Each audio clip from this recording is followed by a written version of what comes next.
एकदा काय झालं, एक इतकी सुंदर मुलगी होती, स्मार्ट, गुड लुकिंग, हँडसम, देखणी, आणि ती पोरगी होती भिकारीची. भीक मागायला लागली फुटपाथवर. तिकडून आली राजाची स्वारी. राजांनी पाहिलं, पाहता क्षणी पोरगी एवढी देखणी होती. राजा म्हणे, का ग बाई तुला शोभतं का भीक मागायला? ती म्हणे, पोरगीच भिकारीची, भीक मागणार नाही तर काय करणार? राजा म्हणे, माझ्यासोबत लग्न केलं तर राणी बनवून ठेवीन तुला. पोरगी भिकारीची पण ॲटिट्यूड पाहते ती पोरगी म्हणे, तुला मला मागणी घालायची, प्रपोज करायची हिंमतच कस काय झाली? वा रे वा. ती म्हणे, लग्न होईन पण बापाकडे जावं लागेल. हा बापाकडे गेला. म्हणे, काका तुमची पोरगी आपल्याला आवडली. तिचा बाप कोण? भिकारी. तो म्हणे, आपली काय हरकत नाही, पण पोरीला विचारावं लागेल एखादी वेळेस. तो म्हणे, वा रे वा, बापन बापाची पोरगी. पण कसं आहे ना, दिल गया गदी पे तो परी क्या. आडला हरी आणि गाढवाचे गरजवंताला अक्कल नसते. बापा तो म्हणे, तिनं सांगितलं बापाकडे जा म्हणून इथपर्यंत आलो. तिनं होकार दिला असता, तिकून पळून नेली असती, तो तुझ्यापर्यंत आलोच नसतो. बापाची कॉलर टाईट झाली, मुठभर अंगावरती माऊन चढल्यासारखं झालं. त्याचीच नाही कोणाची वी. पुरीनं एवढा राजा आला पण तरी माझ्याच कडे पाठवलं. बापाचं मन भरून आलं. माझी किमान विनंती सगळ्या माझ्या भगिनीला, कॉलेजला जाणारी, उभ्या आयुष्यात सगळे निर्णय मनाने घ्या, पण लग्नाचा निर्णय घेताना जन्मदात्या बापाच्या विरोधात पळून जाऊन कधी लग्न करू नका. एवढी भीक बापाच्या पदरामध्ये घाला, पळून जाऊन लग्न करू नका कधी. लग्न झालं, सुंदर सोहळे पार पडले. आणि एक दिवस काय झालं, तिच्या ननंद तिची चेष्टा करू लागली. म्हणे, वहिनी तुम्ही आल्यापासून उखाणाच घेतला नाही. ती म्हणे, वंस मला नाही येत बाई उखाणा. ना असं कसं, उखाणा घ्यावंच लागतोय. ती म्हणे, मला नाही येत बाई. अहो घ्या की उखाणा, घ्या की, अहो घ्या की. ती म्हणे, ठीक आहे उखाणा घेते. घेताना थोडासा पदर सावरला, अशी खाली पाहू लागली, लाजू लागली. बरोबर आहे ना, पहिल्या लाजायच्या, आता कशाचे लाजत येत? आता नावाने हाका, ए अजित. तो म्हणतो, ए रमा. ती म्हणती, बोल बेशरमा. नाव घ्यायला लागली ती उखाणा. सांगू का नको? उखाणा घेऊ लागली ती. गरम गरम दूध त्यावर मऊ मऊ साय. गरम गरम दूध त्यावर मऊ मऊ साय. कशा टुळू टुळू पाहतात पाहना. गरम गरम दूध त्यावर मऊ मऊ साय. सार्वभौम सम्राटाची बायको नाव घेते, भाकर वाढ ग माय. तिचे हिंडणे राहीन स्वभाव जाईन. आधी होती दासी, पटकराने केली तिसी. तिचे हिंडणे राहीन मूळ स्वभाव जाईन. आधी होता वाग्या, योगी झाला पाग्या. त्याचा येळकोट राहीन मूळ स्वभाव जाईन.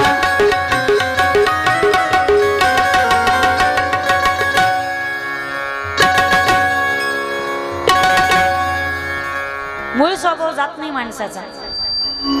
संस्कार होते मागच्या अवतारातले, मागच्या जन्मातले. राजा होता, केलेलं भजन वाया गेलं नाही. हरणाच्या जन्मात सुद्धा स्मृती जागृत होती. 6 महिने हरणाच्या जन्मात राहिला राजा. कालिंजर पर्वतावरून उड्या मारत असताना पाय घसरला. पुढचा जन्म अंगिरस गोत्रामध्ये, ब्राह्मण कुलामध्ये, ब्राह्मणाच्या पोटी जन्म झाला. जुळं जन्माला आलं, आई वारली. एक मुलगा आणि एक मुलगी. मागचा जन्म होता अगोदरचा भरत, नंतरचा मधला हरिण, आणि तिसरा जन्म जड भरत. स्वेच्छा प्रारब्धाने, अनेच्छा प्रारब्धाने, परेच्छा प्रारब्धाने जगता येते, म्हणजे दुसऱ्याच्या खुशीवर. मी आज करावं ही देवाची इच्छा आहे ना, बस ठीक आहे. घरच्याने हाकलून दिलं, हे घरच्यांना दारच्या कामाचं. एका राजाला मुलगा होत नव्हता म्हणून यांना पकडलं. देवी समोर बळी देणार, देवी प्रगट झाली आणि सैनिकांचे मुंडके उडवले. पण काही नाही, देवीचा उपकार नाही ना अपकार नाही, काही नाही. रस्त्याने चालले होते. सिंधू सवीर देशाचा राजा रहोगण कपिल महामुनीच्या दर्शनाकरता गंगासागरला चालला होता. एक पालखीचा भोई आजारी पडला आणि तिघांना पालखी घेता येईना म्हणून यांना झुपलं पालखीला. पण 2-4 पावलं गेलं का उड्या आणायचे, 2-4 पावलं गेलं का उड्या हाणायचे. आता पालखी घेणार उड्या हाणीत असेल तर मध्ये बसलेलं डोकं कुठं लागतं, वर डोकं लागायचं. राग आला, मी तुला शिक्षाच करेल. कोण आहे तो मूर्ख?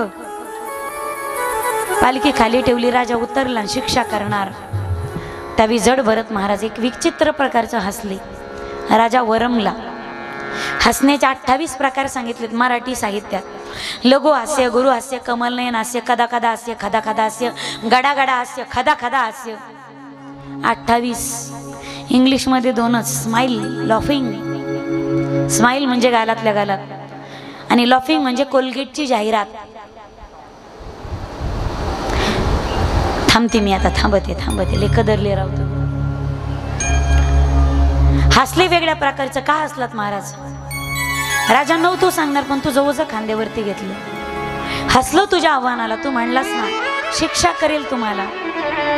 अरे एका परब्रह्माशिवाय दुसरी सत्ताच कुणाची नाही तर कोण शिक्षा करतय? कोणाला करतय? तुझा आणि मी जर एकच असलो तर. राजाला विचाराची उंची काढली, साष्टांग प्रणिपात केला, पाय धरले जड भरताचे आणि सांगितलं तुम्ही कपिल महामुनी तर नाहीत ना? नाही राजा, मला जायचं नाही आता गंगासागरला. मला आत्मज्ञानाचा, भक्ती ज्ञान वैराग्याचा उपदेश तुम्हीच इथे करा. भक्ती ज्ञान वैराग्याचा उपदेश केला. आत्मकल्याणात झगडा आणि लढाई करू नकोस. जीव भावी शिवसेवा. सगळ्यात परमात्मा बघ. I am not this body, I am the soul, शिवोहम, आय एम शिवाय, अहम ब्रह्मास्मी, तत्वमसी, अयनात्मा ब्रह्म. वेदाची महावाक्य. जीव भावी शिवसेवा. सर्वात परमात्मा पहा, सर्वाभूती पाहे एक वासुदेव, पुसून आठाव अहंतेचा. सर्वांमध्ये परमात्मा पहा. तुझ्या दृष्टीमध्ये भेद ठेवू नकोस. भक्ती ज्ञान वैराग्याचा उपदेश केला.